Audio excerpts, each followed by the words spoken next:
Back everyone, you may be in a position where for some reason your iPhone is telling you that your Apple ID or password or whatever is locked and you won't be able to use any other Apple services. Now, this is a pretty easy fix as long as you didn't go against terms of service from Apple and you didn't do anything crazy.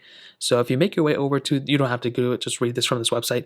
This is from Apple's own website. It says, if your account has been disabled for security reasons, if any of these pop-ups came up, so this Apple ID has been disabled for security reasons, you can't sign in because your account was disabled for security reasons, or this Apple ID has been locked for security reasons, the only way to fix this is by resetting your password. And this is actually very, very easy. So what you want to do is you want to make your way over to your settings application like this.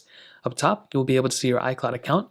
So all you have to do is go ahead and click on your iCloud account like this, and there's a little password and security option.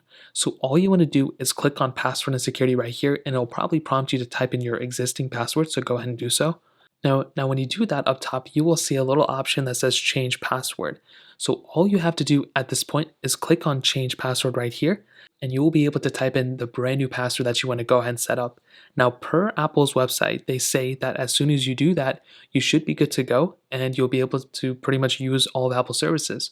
But if it says your account has been disabled on the App Store or in the iTunes Store, you will pretty much have to go ahead and contact Apple support to actually go ahead and fix this issue.